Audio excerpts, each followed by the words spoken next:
Foreign Affairs of Mexico.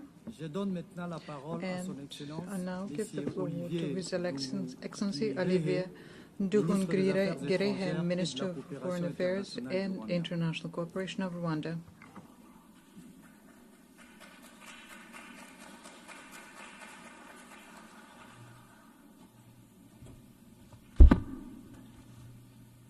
Your Excellency Annalena Baerbock, President of the 80th General Assembly, Your Excellency Antonio Guterres, Secretary General of the United Nations, Excellencies, Heads of Delegation, ladies and gentlemen, good evening. Allow me to begin by congratulating Her Excellency Annalena Baerbock on her election as President of the 80th session of the United Nations General Assembly. I take this opportunity to thank His Excellency Philemon Yang, the outgoing President, for his work and dedicated service to multilateralism. Rwanda extends its gratitude to Secretary General Antonio Guterres for his comprehensive report on the work of the United Nations aimed at improving its efficiency. In this regard, Rwanda has formally expressed interest in hosting UN agencies as part of our shared commitment to a cost-effective and decentralized UN system. We reiterate our support to the work of the United Nations and the Secretary General, particularly in advancing peace and security and drive progress on sustainable development goals. Excellencies, this year, the United Nations turned 80. This journey has not been without challenges. Fast-changing realities, including economic shocks and the legitimate aspirations of regions long denied a voice, compel us to quickly adapt to make the UN fit for purpose. That is why Rwanda strongly supports reforms, especially of the Security Council. The composition of this body does not reflect current realities. Africa is a 1.2 billion people strong continent where most of the conflict of the Security Council's agenda reside. Therefore, it cannot remain excluded from permanent membership. Excellencies, the United Nations development pillar remains central to advancing peace, prosperity, and dignity for all. We commend the UN development system and its partners for their tireless efforts in supporting countries to address pressing development challenges, from poverty eradication to climate resilience, and in driving forward the ambition of the 2030 Agenda. This 2030 Agenda for Sustainable Development embodies our collective aspirations for a just, inclusive, and prosperous world where no one is left behind. Rwanda remains firmly committed to its full implementation, recognizing that connectivity, innovation, and inclusive development are indispensable drivers of progress. Despite global challenges such as the existential threat of climate change and widening technological inequalities, Rwanda has taken bold steps to align national priorities with the SDGs. These efforts demonstrate that development, connectivity, and environmental stewardship can move forward hand in hand. Yet, the persistence of unequal access to finance, technology, and markets threatens to widen the gap between those with means and those without. In this context, solidarity among nations through development cooperation has contributed to bridging development gaps. However, we believe that it is time to transition from aid to trade, enabling developing countries to become self-reliant in a win-win partnership. Mr. President, Excellencies, Rwanda regrets the politicization of development cooperation, which is used by some development partners for partisan political reasons and interests. Let me recall that every nation is sovereign and cannot be forced to choose between its security and development. Development aid must serve as a tool for solidarity and progress, not as a weapon of coercion. Excellencies, the history of the 1994 genocide against the Tutsi in Rwanda called on us to become global advocates for a peacekeeping that always puts civilians first. We pay tribute to the men and women who have worn the blue helmet and who have paid the ultimate sacrifice in the service of humanity. Their legacy is written in the history of the United Nations and lives on through the lives they helped save. But peacekeeping must be judged by its results. For the sake of the millions who look to the UN for protection, we must ensure that peacekeeping remains true to its purpose. That is why Rwanda champions robust peacekeeping, the responsibility to protect, and the implementation of the 2015 Kigali Principles on the protection of civilians. Moreover, Rwanda has led calls for sustainable peace financing, both in Africa and globally. Among milestone achievements is the revitalization of the African Union Peace Fund, which now mobilizes over $400 million. As a direct result, the Security Council decided to finance 3/4 of African Union peace operations for the first time.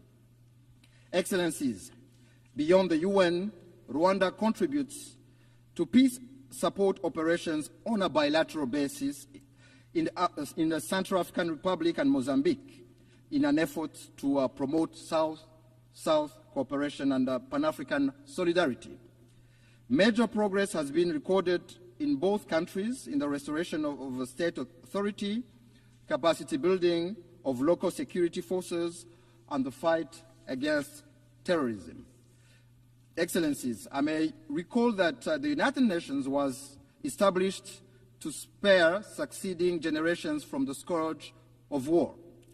Yet, 80 years on, conflicts continue to erupt across every continent. Rwanda firmly maintains that for most of those conflicts, lasting peace cannot be achieved through military means. We have consistently held that only genuine, good faith dialogue offers a sustainable path towards global peace.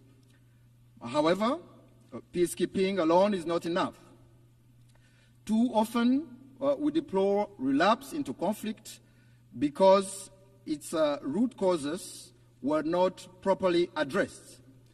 Prevention, mediation, and effective peace building must be our first resort. This lesson is particularly urgent for the Great Lakes region of Africa.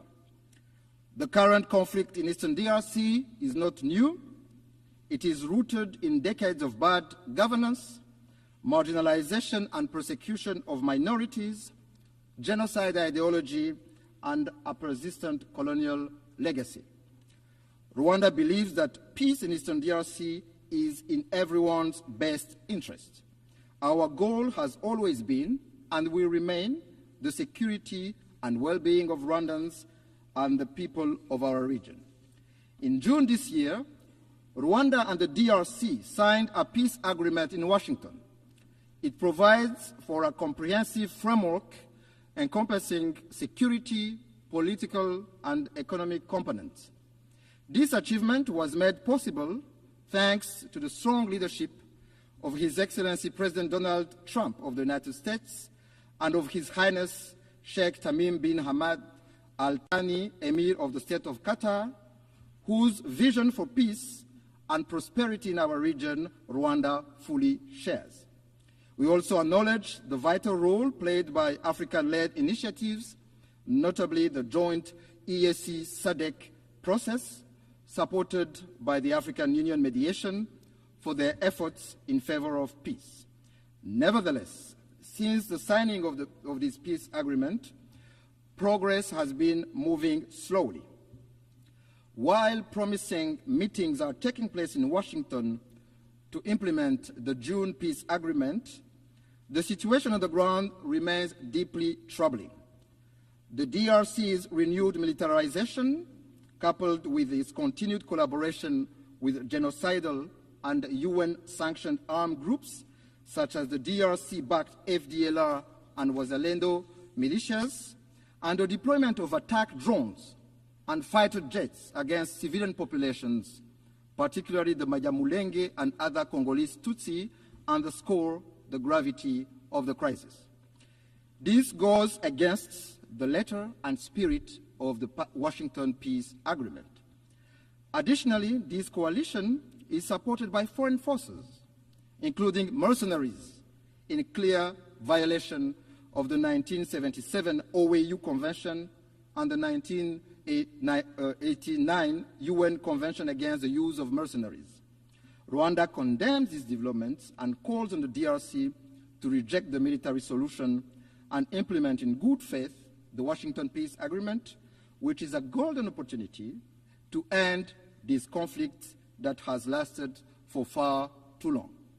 Excellency, since 1999, the United Nations has maintained a robustly mandated peacekeeping mission in the Democratic Republic of Congo, named MONUSCO, to help address the crisis.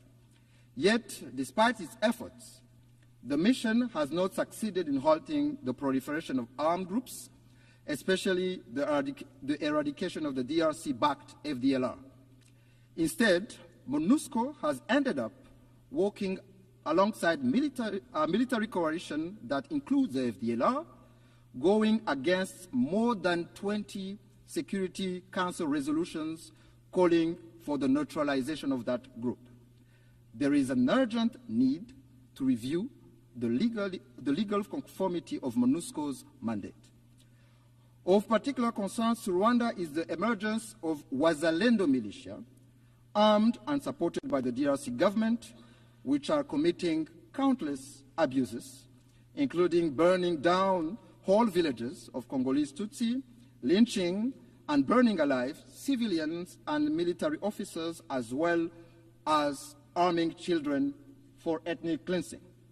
Their brutality, methods, and ideology bear an alarming resemblance to that of the genocidal militia of 1994 in Rwanda. Strong action is needed to put an end to this dangerous development before it is too late. Excellencies, human rights are a major pillar of the United Nations. Rwanda rose from the ashes of the genocide in 1994 by placing human dignity, unity, and accountability at the center of our governance. We thank the United Nations for establishing the International Day of Reflection of the 1994 genocide against the Tutsi, commemorated every April 7th. We also thank the Secretariat and the many member states who have established genocide memorials on their soil as a lasting pledge to never forget. Equally, we commend the work of the International Criminal Tribunal for Rwanda and the residual mechanism for prosecuting genocide perpetrators. However, Rwanda is deeply concerned about the persistence of genocide ideology and related crimes in Eastern DRC under the watch of the international community and the UN itself. We call on the international community to not turn a blind eye once more for what is clear to see. The targeting, persecution, and massacre of Congolese Tutsi, including the Banyamulenge community, amounts to crimes against humanity which have all the early warning signs of a genocide. Indeed, genocide follows a pattern. It follows clear stages. It is not an umbrella term. It is defined by international law. Genocide targets a specific group for who they are, with the intent to exterminate them as such. In this regard, no amount or calculated cynicism can rewrite the truth and recast perpetrators as victims or victims as perpetrators. These are denialist behaviors often deployed by perpetrators. In the same vein, no claims from a government arming a genocidal militia will change the facts of history. financing and providing weapons to a group with a proven genocidal record and ongoing intent is nothing less than complicity in the crime itself.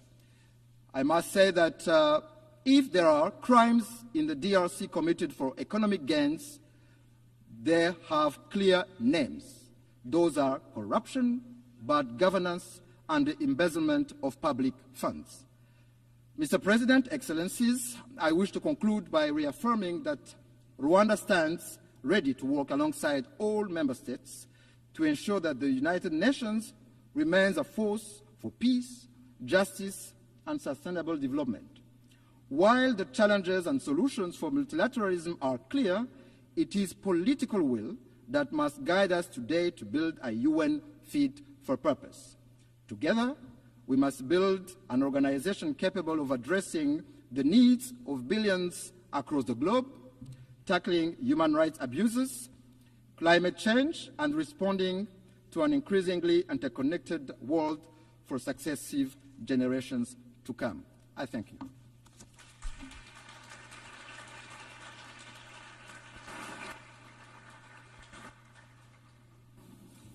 Je remercie les ministres des Affaires étrangères. I wish to thank the Minister for Foreign Affairs and International Cooperation of Rwanda. Je donne maintenant la parole à Son Excellence Madame Maria Gabriela Sommerfeld-Rosero, ministre des Affaires étrangères et de la mobilité humaine de l'Équateur, to address the Assembly.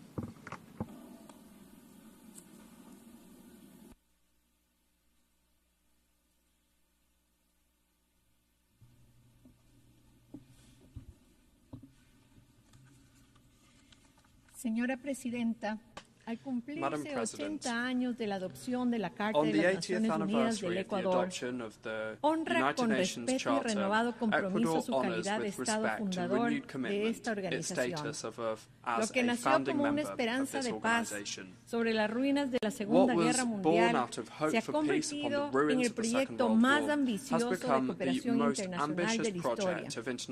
Un sistema de normas, instituciones, principios, propósitos y valores universales destinados a proteger la dignidad humana, prevenir la violencia e impulsar el desarrollo.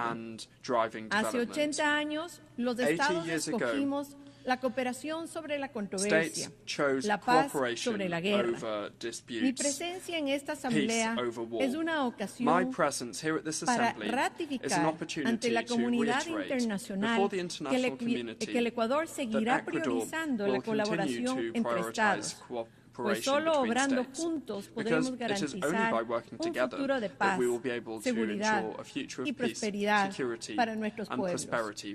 Por ello, la política exterior del Ecuador respalda al multilateralismo, el modelo que hace posible la cooperación internacional para abordar desafíos globales y lograr objetivos comunes. Señora Presidenta, el multilateralismo debe evolucionar para responder a las actuales demandas de los pueblos y confrontar las nuevas amenazas. El Ecuador sostiene que el concepto de paz y seguridad internacionales debe ampliarse e incluir a la lucha contra la delincuencia organizada transnacional, fenómeno que socava la gobernabilidad, alimenta la corrupción, perpetúa la violencia, erosiona las perspectivas de progreso. En efecto, provoca consecuencias similares a los conflictos armados tradicionales en lo económico, lo político, lo social. No hablamos de bandas locales, sino de redes y cadenas logísticas internacionales que mueven miles de toneladas de droga, explotan la minería ilegal, trafican armas, personas e incluso órganos humanos. Ante el surgimiento de numerosos actos de violencia y narcoterrorismo, el gobierno del Ecuador reconoció la existencia de un conflicto armado no internacional en enero del 2024 non-international armed conflict in January 2024 and designated several of these groups Hemos as desplegado terrorists. ingentes esfuerzos We have y deployed recursos para huge salvaguardar efforts la and resources seguridad in y order to poner primero al safeguard ciudadano. our security Lo hacemos and to put impulsando our citizens programas first. enfocados en We la are doing this prevención de by la violencia adopting juvenil, programs focused incluyendo el on the reclutamiento y prevention uso de of utilización youth violence, de including the niños, recruitment, niñas use, y and adolescentes. utilization of boys, Concomitantemente, girls, and adolescents. implementamos At the políticas same públicas time, de we are atracción de implementing inversiones y empleo public con el policies to fin de attract garantizar una investment and seguridad jobs in order sostenible. to ensure Quiero sustainable insistir security. en el hecho de que el Ecuador, I wish sin to haberlo insist on the fact buscado, that por su Ecuador, vecindad con los without principales productores de having sought this cocaína en el out, mundo, but se halla due en la to primera the línea fact that we are very close to the contra la main delincuencia producers organizada of cocaine in the transnacional world, y is on libra the front una line of guerra the battle against existencial transnational organized contra crime el and is waging narcoterrorismo. an existential war Hitos against de la historia del narcoterrorism. Ecuador, esta lucha contra el crimen Milestones in transnacional the organizado y el narcoterrorismo constituyen la incautación de 295 toneladas de drogas ilícitas durante el 2024, así como la decisión de recurrir a países amigos para recabar su apoyo en diversos sectores de esta confrontación, como son potenciales operaciones militares conjuntas, con pleno respeto al marco constitucional ecuatoriano. El gobierno ecuatoriano ha convocado a un debate nacional y democrático sobre bases militares extranjeras mediante una consulta popular a celebrarse el próximo noviembre de este año, ofreciendo puntos estratégicos que puedan servir para el control y monitoreo de actividades criminales en beneficio de la paz y seguridad strategic areas that can serve to help us to control and monitor criminal activities in order to achieve peace and international peace and security. This referendum will be coupled with a call for a constituent assembly that will be tasked with drafting a new fundamental charter that will contribute to defeating narco-terrorism and lead us inexorably down the path of prosperity and social peace. Madam President, on a regional level, Ecuador has established and what spearheaded the establishment of the resolutive plan of action as a strategic response of the Andean community to the illicit trafficking of drugs and transnational organized crime. On a multilateral level, Ecuador has spearheaded initiatives such as the presidency of the Latin American Community of Security and Intelligence, where we have promoted the updating of the operational action plans and organized the Latin American Security Summit, consolidating strategic alliances with the European Union and America. Que no conocen fronteras, agree that transnational organized crime and narco-terrorism are global scourges that know no borders, and no country can act against them alone. It's therefore essential to coordinate our efforts to reach cooperation agreements with countries and with international bodies that include financial assistance and technological equipment. Madam President, durante estas 8 décadas de las Naciones Unidas han demostrado que la paz duradera solo puede construirse sobre bases sólidas, la seguridad, el desarrollo y los derechos humanos. Estos tres pilares, interdependientes e indivisibles, representan los cimientos del orden internacional y el multilateralismo, que actualmente acusan serias fisuras que comprometen su estabilidad. Efectivamente, el multilateralismo hoy es cuestionado y con razón, pues no ha podido hacer frente a los conflictos y a los desafíos contemporáneos de forma eficaz. El Ecuador aboga por el multilateralismo más innovador, inclusivo y representativo, que tome en cuenta las realidades de los países, especialmente del mundo en desarrollo, que promueva la igualdad de mujeres y hombres y equality of men and women, and that finally opens up a space for youth in decision-making. It's essential to strengthen the respect of the fundamental principles of international law enshrined in the United Nations Charter, that is the bedrock of this organization and whose strength depends on our adherence to its spirit and letter. Abandoning it would lead us back to a time in which the only source of law was force. It is therefore our role to reform it and update it so that it can respond to the current challenges we face on a global level, so that precisely we can strengthen these principles. In summary, this institution is called to support the evolution and accompany the evolution of human beings on the planet, to address technology changes and new challenges. Madam President, human mobility is yet another of the most complex challenges of our time. Ecuador, which is a country of origin, transit and destination and refuge for migrants, reaffirms its commitment to safe, regular and orderly migration, convinced that managing it properly can contribute to sustainable development.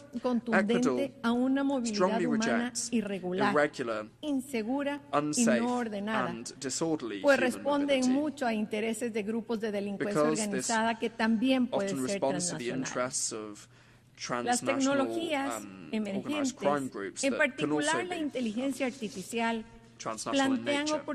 Emerging technologies, in particular artificial intelligence, offer up unprecedented opportunities for human progress. However, they also offer up significant risks for security, equity and human rights. Ecuador believes that it's essential to move towards multilateral and ethical governance of these tools that would guarantee their inclusive access to them, that would avoid new digital gaps and that would ensure their use is guided by the common good. Climate change and the loss of biodiversity threaten our stability and development. As a mega-diverse country, Ecuador advocates for more environmental financing, for technology transfer and for international support for the conservation of unique ecosystems like the Amazon and the Galapagos Islands, which are the treasure of humanity. Financing for development is another great challenge. The international financial architecture must respond to the needs of developing countries, in particular those that are classified as middle high-income countries. The exclusive use of GDP per capita, which is limiting and limited, does not reflect our reality, nor does it reflect our vulnerabilities. We require more comprehensive indicators that include multidimensional poverty, structural inequality, and climate resilience, as access to concessional resources and international cooperation El Ecuador respalda el uso de instrumentos financieros sostenibles, como los bonos verdes y temáticos, y promueve la creación de nuevos mecanismos de financiamiento. Señora Presidenta, jóvenes del Ecuador y del mundo, me enorgullezco de representar a un pueblo joven. El Ecuador es un país de más de 18 millones de habitantes, en el que los jóvenes representan alrededor del 40% de nuestra población. El gobierno del Ecuador y el presidente Daniel Noboa están enfocados en brindarles oportunidades que en el pasado no existieron. Ahora es el momento de los jóvenes. Si les damos oportunidades, podemos promover una mejor atención a toda la ciudadanía. Es un efecto positivo y multiplicador. Para nosotros la juventud encarna la prioridad de las prioridades. Hoy los jóvenes ven en el nuevo Ecuador un país de oportunidades y progreso, y en el que existe un compromiso firme para desterrar la corrupción y la impunidad. Así como la vieja política y las luchas ideológicas intrascendentes que perpetúan un status quo insostenible que favorece a pocos. El nuevo Ecuador, como lo llamamos, avanza con estabilidad y responsabilidad por un camino ambicioso de transformación productiva, social e institucional hacia un nuevo capítulo en su modelo de desarrollo, involucrando esfuerzos que incluyen la diversificación de su matriz energética, que incorpore la diversificación de su matriz productiva. El actual entorno económico mundial, cada vez más complejo y exigente, marcado por la volatilidad de los mercados, las tensiones geopolíticas, la incertidumbre en la cadena de suministro y los rápidos cambios tecnológicos, demandan de nosotros una adaptación rápida y ágil. Estamos fomentando un entorno económico competitivo, generando apertura a los negocios y ofreciendo condiciones atractivas para que llegue la inversión extranjera. Varios factores propician las inversiones y los negocios en el Ecuador. Una amplia gama de recursos naturales, una ubicación estratégica en América del Sur, la estabilidad económica que confiere el dólar estadounidense como su moneda nacional y su condición de país megadiverso y un rico patrimonio cultural. Nuestro indicador de riesgo país continúa con su tendencia descendente, situándose al cierre de ayer en 701 puntos, lo que supone su nivel más bajo en los últimos años. Nuestra economía creció un 3.9% en el primer semestre del año, preveyéndose un crecimiento de alrededor del 5% para el segundo semestre. Como en el ámbito de la seguridad, la economía está mejorando, aún con retos con los que estamos el día de hoy encarando. A julio del 2025, el empleo adecuado aumentó al 38.6%. En otras palabras, 282.000 ecuatorianos más gozan hoy de un empleo adecuado en comparación con el mismo periodo del 2024. Es decir, un cambio del 3.7% en comparación con el julio del 2024. Estos logros también están relacionados con las leyes que el presidente Daniel Noboa y su gabinete han elaborado y presentado a la Asamblea Nacional, que buscan proteger la paz, la transparencia y la lucha contra el terrorismo y la delincuencia, así como generar empleo y estabilidad económica, crear programas sociales y oportunidades para el desarrollo. Señora Presidenta, el 80º aniversario de las Naciones Unidas es un punto de inflexión. Con ocasión de esta histórica conmemoración de las Naciones Unidas, les invito a forjar una visión creadora, comparable a la de 1945, capaz de renovar y fortalecer esta institucionalidad, fundada en un modelo ético de democracia, adaptándose a las realidades contemporáneas. Desafíos globales como el crimen transnacional organizado y el narcoterrorismo, la migración y el cambio climático exigen más multilateralismo, más cooperación y más acción colectiva. El Ecuador reafirma su compromiso con la defensa de la paz y seguridad, los derechos humanos y el desarrollo. Muchas gracias. Thank you very much.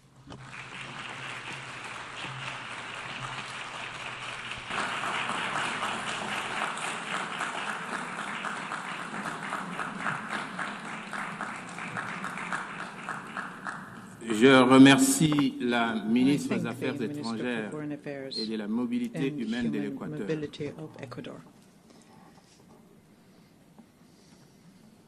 Je donne maintenant la parole à son Excellence, Madame Maria Malmer Stenegard, ministre des Affaires étrangères de la Suède.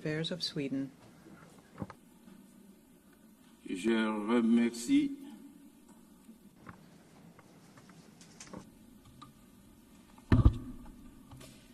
Mr. President, Excellencies, 80 years ago, nations came together. It was a bold act of faith. Faith in multilateralism, the rule of law, and the shared responsibility to save future generations from the devastation of war. But as we gather here, the world and our organization, the United Nations, are facing the risk of failing. Leaders of several nations are choosing conflict over cooperation. Around the world, we are witnessing grave violations of the rules and principles that we have all agreed to. For too many, peace is fragile, justice abstract, and dignity denied. There is so much wasted potential. The UN was founded to curb aggression and the arbitrary exercise of power by the strong against the weak. That vision remains as valid today as it was then. Mr. President, it is not only the UN that turns 80 this year, it happens to be 80 years since Astrid Lindgren published her first book about the strongest girl in the world, Pippi Longstocking, a strong-willed girl who believed everything was possible. Pippi has inspired generations of children, especially girls, to believe that strength and independence are not confined by expectation or tradition. I have never tried that before, so I should definitely be able to do it. Although not a direct quote, it captures the spirit of Pippi. Let us use the coincidence of anniversaries as a reminder that even in the face of unprecedented challenges, we must approach the impossible with boldness and resolve. Mr. President, Sweden is a committed defender of international humanitarian law, principles that safeguard human dignity even in the darkest of times, and they must be upheld without exception. We cannot be deterred by a few states' disregard for our charter. This is our time to act and to defend these fundamental rules and principles for us and for future generations. We need an efficient UN that defends the right of every state, big or small, to uphold its sovereignty, territorial integrity, and political independence. We need a strong UN that helps member states deliver on their commitments to respect, protect, and promote the human rights of every individual. And we need a focused UN. The UN must remain true to its core, securing peace, advancing human rights, driving sustainable development, and providing humanitarian relief. Mr. President, as a steadfast partner and major donor to the United Nations, Sweden remains committed to addressing global development challenges and to humanitarian efforts to provide protection and life-saving assistance. Sweden is also a strong supporter of UN peacekeeping and peace-building efforts. We actively take part in the Peace-Building Commission. We chair the Liberia configuration, and we have contributed substantially to the Peace-Building Fund since its creation. The Security Council must evolve to better reflect today's global realities. Sweden supports a balanced expansion of the Security Council by adding permanent and non-permanent seats, including African countries. We need to act together based on our shared principles and common goals. These include our commitments under the Pact for the Future adopted last year. Looking ahead, we will seek a candidate for the next UN Secretary General who leads the way and builds on important reform initiatives. And let me be clear, Sweden's choice is always merit-based. But isn't it strange that for 80 years no woman has been elected, especially if the selection is based on merit? Mr. President, in a world in which armed conflicts are multiplying, we must not allow injustice to go unpunished. Accountability is critical to uphold our international rules-based order. The integrity, independence, and impartiality of our international legal system, including the International Court of Justice and the International Criminal Court, must be protected. When I think of accountability, I think of little Angelina. You have probably seen the picture of her celebrating her second birthday next to a giant teddy bear. Angelina never got to celebrate her third birthday. She was born during Russia's war and she died from a Russian missile. Little Angelina and her mother were killed in one of Russia's deadliest attacks on Ukraine in Kiev in August this year. The only one saved from the rubble was her giant teddy bear. Russia's war of aggression against Ukraine is a blatant violation of the very foundation of this organization.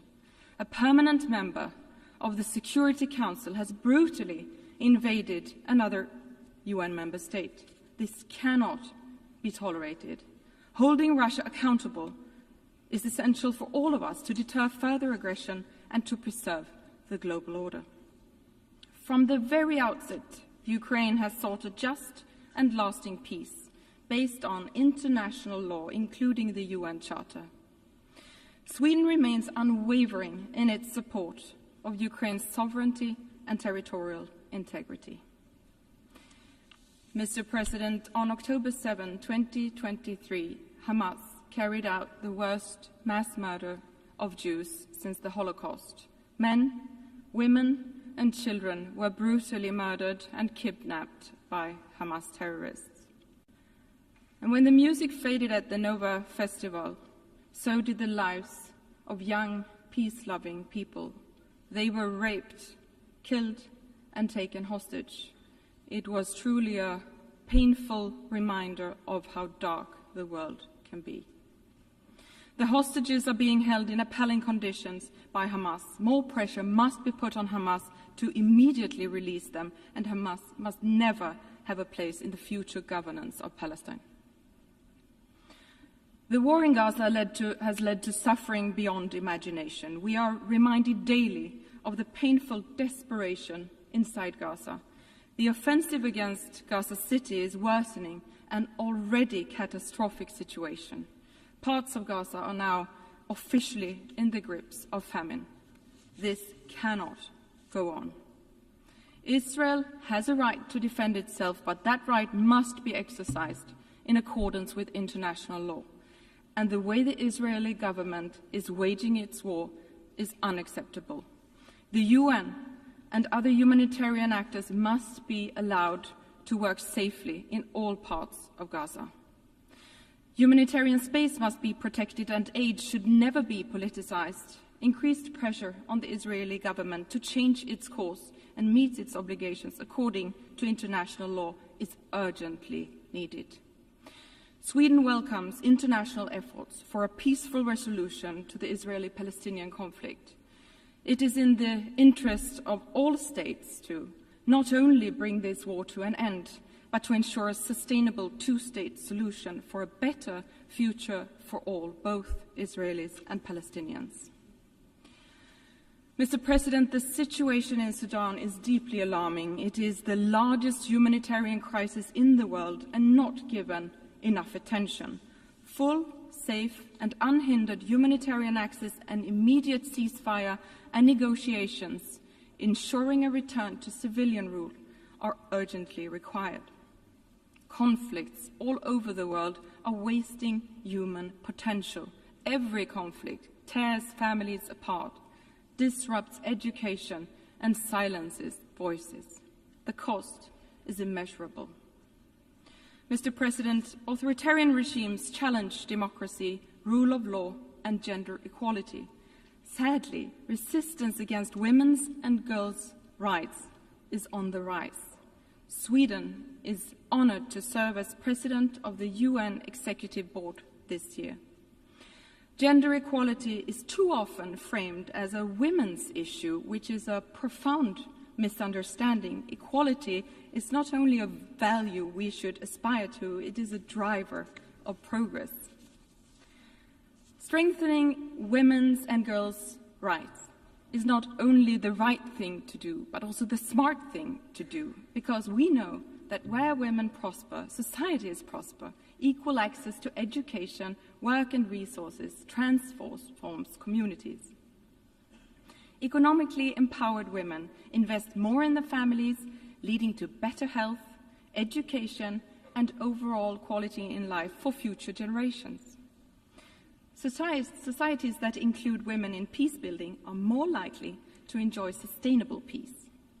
We must stand firm against those who seek to roll back freedoms. We must push back the pushback.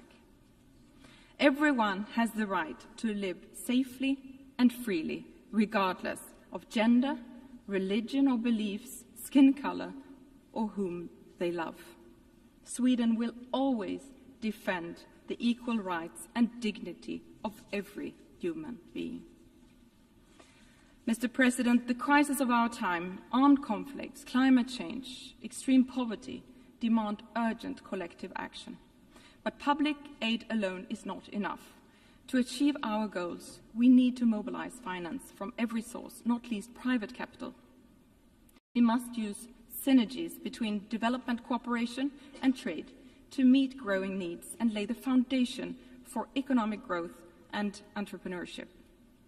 The green and digital transition brings great opportunities in terms of jobs, growth, and solutions to mitigate climate change and achieve the goals of the Paris Agreement.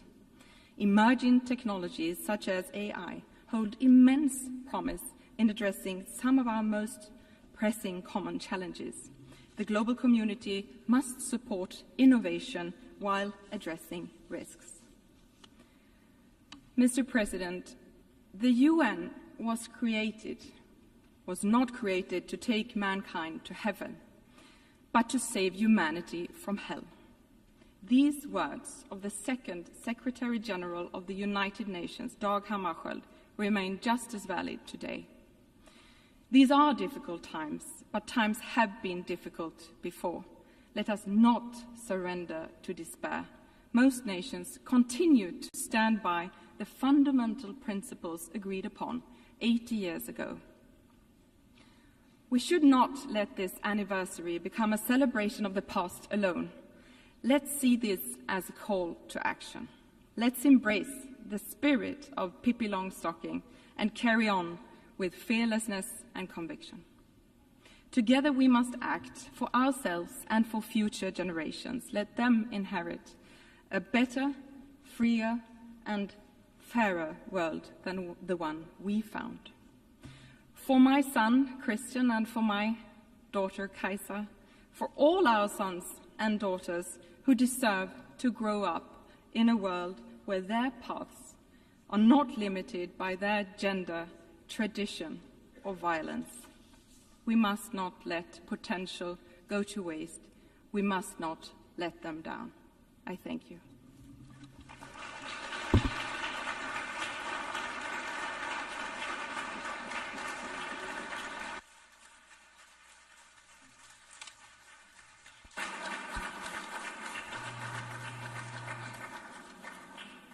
Je remercie la ministre des Affaires étrangères de la Suède. I thank the Minister of Foreign Affairs of Sweden. Je donne à présent la parole à son Excellence, Monsieur le jeune Mbella, ministre des Relations extérieures du Cameroun. For Foreign Affairs of Cameroon.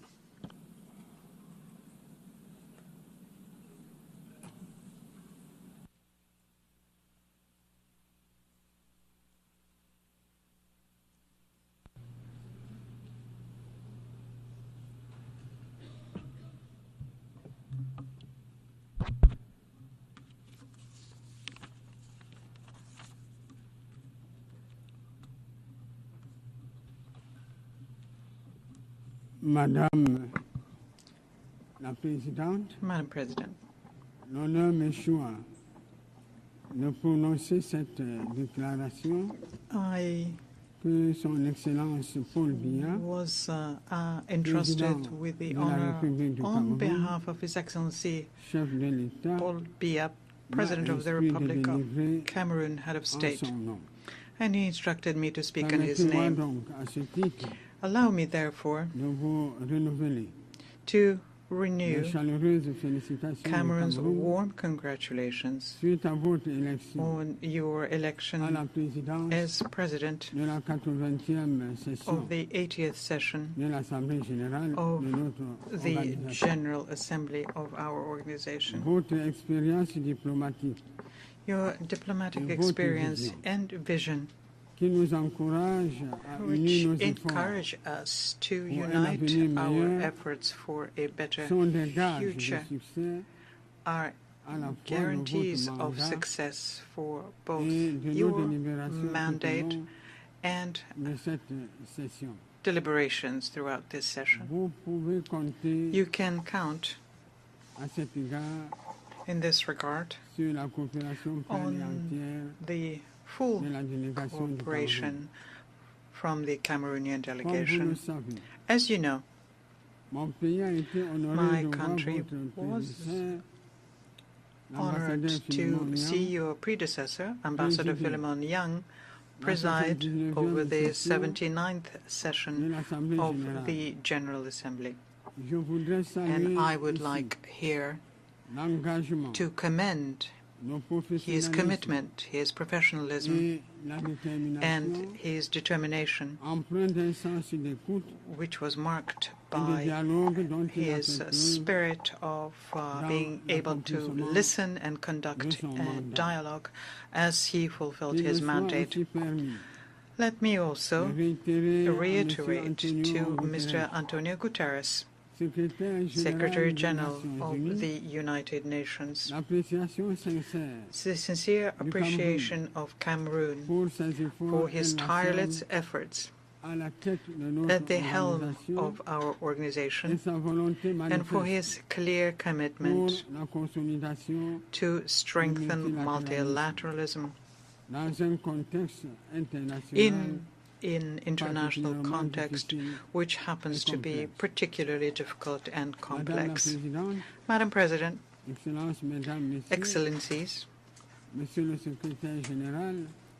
Heads of State and Government, Mr. Secretary General, and distinguished representatives, we meet this year at a pivotal moment for our organization, which is celebrating its 80th anniversary.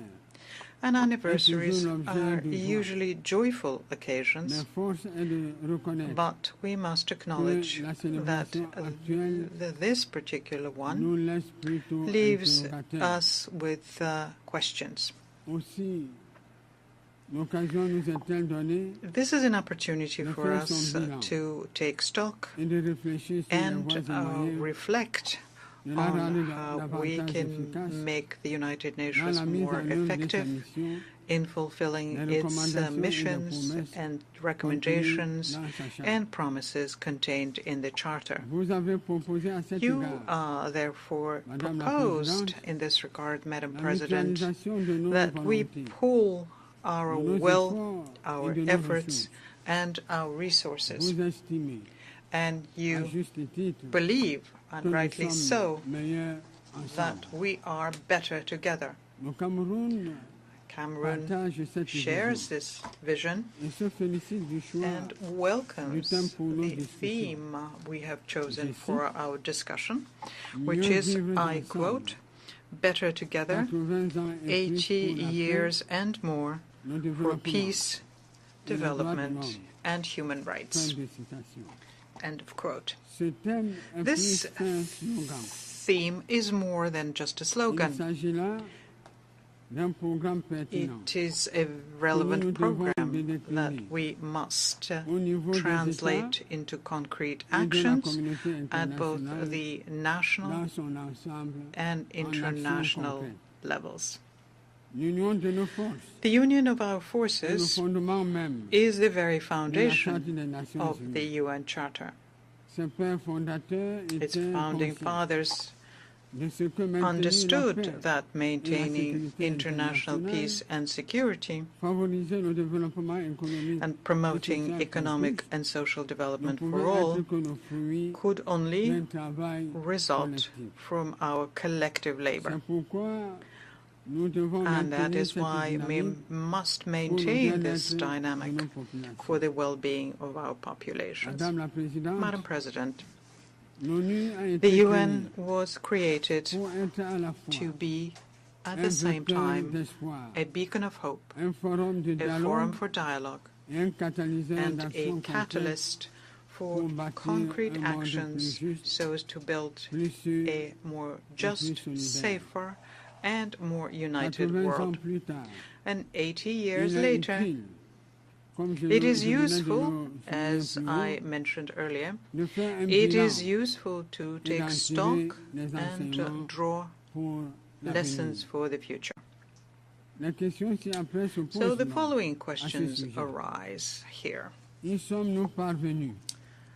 Have we succeeded? Have we managed to shield our peoples from the fear of war?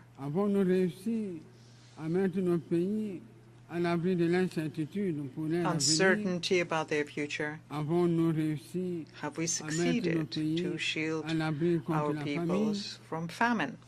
The current international situation, which is marked by numerous crises, offers a clear and negative answer to these questions.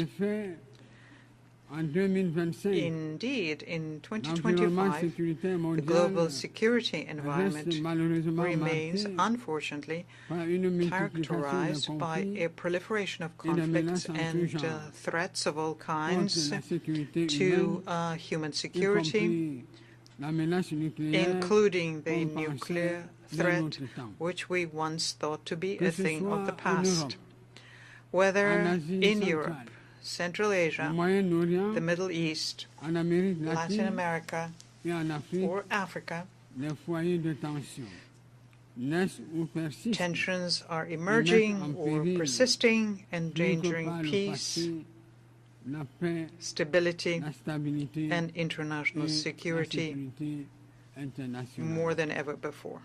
The ongoing armed conflicts around the world are a painful reminder for us that 80 years later,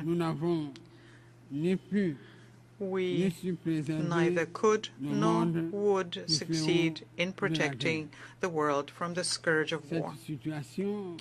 And this situation is further compounded by various natural disasters, including extreme weather events such as storms, hurricanes, forest fires, earthquakes, landslides, which cause significant material damage and loss of human lives, not to mention various pandemics on that list. The world will only meet the challenge of development if it first wins the challenge of peace. We have a historic responsibility to choose. Either we allow war and these multiple scourges to thrive, or we offer our children a stable, united, and prosperous world. And Cameroon has made its choice. It made the choice of peace and development and stands firmly by your side in order to turn this aspiration into a shared reality. Madam President, Your Excellencies, it is well known that there can be no development without peace, nor can there be lasting peace without development. The ongoing crises, which negatively affect international trade, the cost of raw materials and market supplies, undoubtedly hinder the development of many countries. And yet, economic development through the Sustainable Development Goals remains a primary objective that the United Nations must attain for the well-being of our peoples. In recent years, however, we have seen with regret that millions of people still live in extreme poverty, facing disease and food insecurity. In this particular context, children, women, and the elderly, and people with reduced mobility are the most vulnerable. And although access to education has expanded, many children and young people remain outside of the school system. At the same time, we observe a decline in life expectancy. We see deteriorating health indicators and a critical shortage of healthcare professionals, especially in Africa. With 5 years remaining until the SDG deadline, it is urgent that coordinated actions be taken to fulfill the promises of the 2030 Agenda. We must indeed take our responsibility individually and collectively so as to achieve these goals that we had freely and voluntarily set for ourselves. Your Excellencies, ladies and gentlemen, Cameroon, a ward of the United Nations, remains committed to the purposes and principles of the United Nations Charter and spares no effort under the high leadership of His Excellency Paul Biya, President of the Republic, to promote peace and international security. And in this spirit, my country actively participates in UN peacekeeping operations and, through its 3 major specialized schools, trains police, gendarmerie, and other African civilian personnel who take part in these operations. Moreover, Cameroon remains consistently engaged in the fight against terrorism in general, and in the Sahel, and particularly in the Lake Chad basin, where the Boko Haram sect operates. Now, in economic terms, my country has adopted an ambitious national strategy that promotes harmonious economic and social development across the nation, whilst advancing democracy, respect for human rights, and good governance. This allows us to progressively and systematically realize the Sustainable Development Goals and the African Union's Agenda 2063, among others. Madam President, in the Congo Basin, Cameroon actively contributes to finding solutions to global climate change and to protecting wildlife and biodiversity. He will always do its part and expect that promises made, especially in terms of financing, will be honored. For Cameroon, it is essential that the efforts of developing countries be supported. In this regard, it is worth recalling yet once again that over a decade ago, developed countries pledged collectively to mobilize $100 billion annually to support climate change efforts. The same applies to development aid, which was set at 0.7% over 50 years ago. To date, None of these promises have been fulfilled. Cameroon believes that it is time for these funds, which were expected to be effectively mobilized to support the substantial efforts made by developing countries, especially in Africa, to preserve our shared environment for the benefit of all.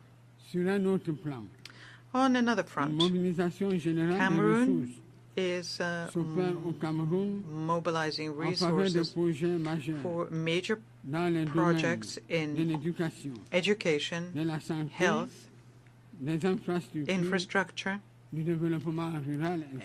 and rural development, etc., all aiming to bring about structural transformation in our country. We take this opportunity here to thank our multilateral and bilateral partners who support us in this endeavor. And we encourage them to strengthen this partnership to help us achieve our goals. Your Excellencies, the Pact for the Future and its two annexes, namely the Digital Compact and the Declaration for Future Generations, require that we implement them. Similarly, the recent final documents that came out of the Nice and the Seville conferences, as well as the Yaoundé Declaration on Sustainable Blue Economy in the Gulf of Guinea, reaffirm commitments regarding financing and access to technologies, especially in this digital and artificial intelligence era, as decisive factors for promoting sustainable development. Cameroon welcomes these advances and the commitments made during these occasions for reforming the international financial architecture and advancing energy transition. My country aspires very much to see the realization of other long-awaited reforms, notably that of the United Nations Security Council, to allow Africa to occupy its rightful place in line with the Eswini Consensus and the Sirte Declaration. When it comes to human rights, Cameroon welcomes the drafting of the International Pact on the Right to Development. The eventual adoption of this important instrument will mark a milestone in human history by unequivocally affirming that development is a fundamental right and not a privilege. Madam President, Your Excellencies, ladies and gentlemen, at this pivotal moment in the history of the United Nations, we must act. It is an imperative obligation that we cannot ignore. This requires, in my view, respecting our commitments to development financing, fulfilling our promises for peace, and ensuring the effectiveness of our choices in human rights and humanitarian assistance. In the years to come, we must strengthen the foundations of lasting peace, rooted in prevention, resilience, and justice. And we have the means to do so, especially now when global wealth in 2025 has reached unprecedented levels and technological development allows for significant improvements in living conditions for all. In conclusion, and as a call to action. We must do better, and we must do more so that the United Nations fulfills the promises made to the peoples of the world and becomes, more than ever, the engine of strengthened multilateralism, fair and equitable cooperation, and reimagined solidarity in the face of the concerning rise of multipolarity. I thank you for your kind attention.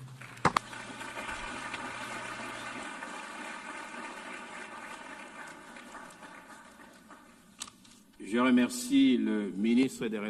thank the Minister for Foreign Affairs of Cameroon. I now give the floor to His Excellency Mr. Espen Barth Eide, Minister for Foreign Affairs of Norway.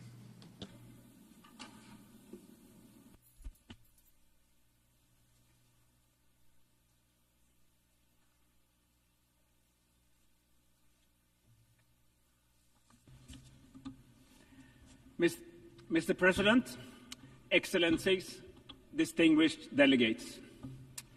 80 years ago, against the backdrop of the Second World War, world leaders gathered in San Francisco to sign the UN Charter, to save succeeding generations from the scourge of war. This once-in-a-generation moment brought the idea of the United Nations to life. Let us imagine for a moment that we are there in San Francisco in 1945 as the UN was negotiated. Participants who were at my age would have experienced the First World War, the short-lived Roaring Twenties, the Great Depression of the 1930s, fierce trade wars, the rise of fascism and Nazism, the Second World War, the Holocaust, and the nuclear bomb. And all of that in their own adult life. If events like these constitute your life experience, you do not believe that the world is a rose garden. Those who shaped the United Nations were not guided by naive idealism. Quite on the contrary, this was a deep realist recognition that mankind simply could not continue as before. Centuries of great power rivalry, competing spheres of interest, and imperialism had not forged peaceful coexistence. The founders, however, were indeed visionaries, as they believed that a better world was possible. Our founders realized that the world needed shared norms and principles in order to avoid yet another world war. They were adamant not to repeat the debacle of the interwar years. This noble insight shaped the United Nations Charter. Simply put, the Charter rests on three sets of principles. Peace and security should be achieved through recognizing the sovereign equality of states, the prohibition of the use of force, and through peaceful settlement of disputes. Economic and social development should be ensured through close international cooperation and through finding common solutions to common problems. The dignity and worth of all human beings should be established through mutual commitment to universal human rights. Our United Nations, imperfect as it is, has since provided an unrivaled global arena for seeking common solutions to common challenges. There is little doubt that the world would have been a more brutal and less prosperous place without the United Nations. Since 1945, interstate wars have been fewer and farther apart. Former colonies gained independence and became sovereign states of their own. Hundreds of millions have been brought out of poverty. President, however, at 80, we find our United Nations in crisis. This crisis is both political and financial. Political, because core principles of the Charter are under threat. The world is more divided, more dangerous, and more unpredictable than it has been for decades. Respect for international law is eroding. Gross violations go unchecked. This, in turn, weakens the trust in our institutions. It is a vicious cycle. The crisis is also financial, because several member states are significantly reducing their economic contributions, and this, in turn, makes it difficult to accomplish the core mission of the United Nations. President, savage wars are raging in several corners of our world. In Sudan, civilians are facing the largest displacement and hunger crisis in the world today. The war in Sudan has been raging for almost 900 days. This is but one of the many horrific wars that receives way too little attention in the power centers of the world, even in this organization.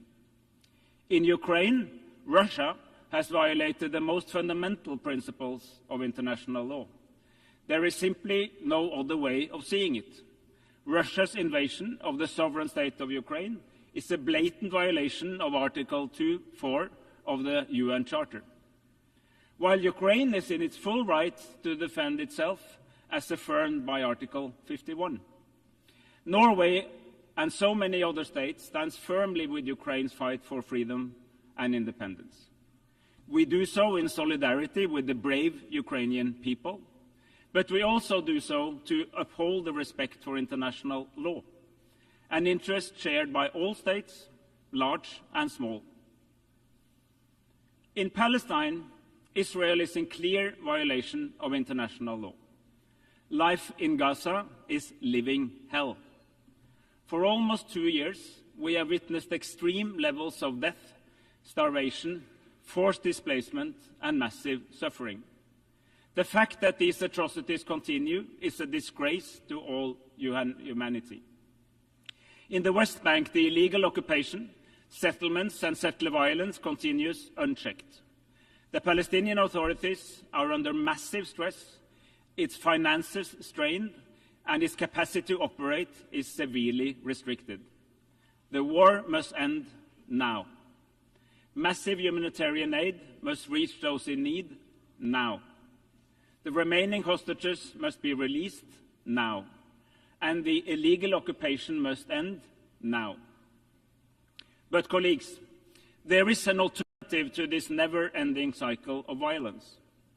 We have made important steps just these past few days. At the conference on Palestine in this hall on Monday, member states further developed the roadmap to a settlement to the deeper conflict between Israel and Palestine.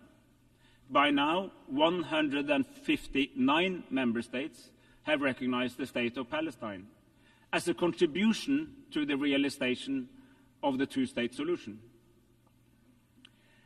However, the recognition of Palestine is only one of the elements needed to reach such a two-state solution. There are many pieces in this puzzle. Palestinian governance and economy must be strengthened. Hamas must be demobilized. We need security guarantees to both Israel and Palestine. And key Arab states aim to normalize their relation with Israel as part of a broader agreement. In order to put together these pieces of the puzzle, the Global Alliance for the Implementation of the Two-State Solution was launched here in New York last year during the last UNGA. It continues to gather support for a comprehensive settlement. It is our firm conviction that both Israel and Palestine have the right to live in peace and security, side by side in two states. Excellencies, ladies and gentlemen, a world order based on international law is not a luxury, it's a necessity. When we condemn Russia's blatant violations of international law in Ukraine, we must also speak just as clearly against Israel's violation of the rules in Palestine. International law cannot be applied with double standards. It must be upheld universally, regardless of who commits the violations and regardless of where they take place. This is not optional, this is fundamental. We must also defend the institutions that safeguard accountability, the International Court of Justice and the International Criminal Court. Just as important as the sacrosanct integrity of borders and the sovereign equality of states is our mutual commitment to human rights. The UN Charter commits us to respect and promote these fundamental freedoms for all, without distinction to race, gender, language, or religion. Human rights are universal. They are our best hope for a world that rejects injustice, inequality, violence, and brutality. A more equal world where women and girls participate on equal footing with men and boys is a more peaceful and a more prosperous world. President, in these times of crisis, the United Nations must reposition itself to meet a new political and financial reality. The UN 80 initiative gives us a unique chance to turn this crisis into an opportunity and to build a United Nations that is not only stronger, but also smarter. As a country with an unwavering commitment to the United Nations, I can say this with conviction. It is time for some tough love. We want a UN that is stronger, yet leaner. A UN that is more efficient. A UN with structures optimized to deliver real impact where it matters most, on the ground, with the people we serve. We need a UN with sharper prioritization of resources, clearer mandates, and a UN that works smarter, not just harder. This is also a moment for self-reflection for all of us as member states and for our United Nations. As member states, we have contributed to a proliferation of mandates, long, complicated, overlapping, and burdened with endless reporting requirements. My country, Norway, is not exempt. We too are guilty as sin. The time has come to change this. We need bold and ambitious reform. We must stand firmly behind the Secretary General to drive this forward. We need a UN that can continue to uphold the rules and the principles that have underpinned our international order for the past 80 years. And we need a UN 80 process with a roadmap for the next Secretary General. When she assumes office in 15 months, she must be able to have the reformed UN fit for the next 80 years. President, we need a global convention on tax cooperation. States have the primary responsibility to provide essential service to their people. But then we must enable states to fulfill this duty. The capacity to tax both citizens and companies is paramount. It is the backbone of public service delivery, the engine of resource redistribution, and the cornerstone of sustainable development. We know what works, but we must assure that it can work for all. Colleagues, let there be no doubt. The climate crisis is real. It is here, it is man-made, and it's affecting the lives of millions of people around the world. As an Arctic nation, we experience some of the fastest paces of climate change anywhere on the planet, and we feel its impacts in our everyday life. The science is irrefutable. Observed warming is outpacing predictions. Curbing global warming and making peace with nature is the greatest collective challenge of mankind. We have no time to lose. Yet over the past decade, the world has achieved significant progress in this area. At COP28 in Dubai, nations united around the goal of phasing out fossil fuels in a just, orderly, and equitable manner. Today, countries, regional organizations, companies, and investors are beginning to recognize a fundamental truth. Embracing the technologies of the future, low on carbon, high on circularity, and responsible resource management, is not an obstacle to growth. It is an opportunity for growth, innovation, and a sustainable future. Now we must build on this momentum. COP30 in Belém presents a crucial opportunity to reconnect the climate, biodiversity and pollution agendas into a coherent, integrated approach. President, as we mark the 80th anniversary of our United Nations, let us protect the foundations for peace, human rights and development. The norms and the principles are not the problem. They are just as relevant for the world today as they were back then. What does deserve scrutiny is the system we have established to protect and enforce these norms and principles. And that is what the UN 80 is all about. Let us make sure that these principles apply for all people, everywhere, all the time, so that in another 80 years, future generations do not have to build a new version from the ashes of another devastating world war. It is up to us to find the answers that fit the 21st century. But when it comes to the core purpose, we should take the cue from our founders. We are, indeed, better together.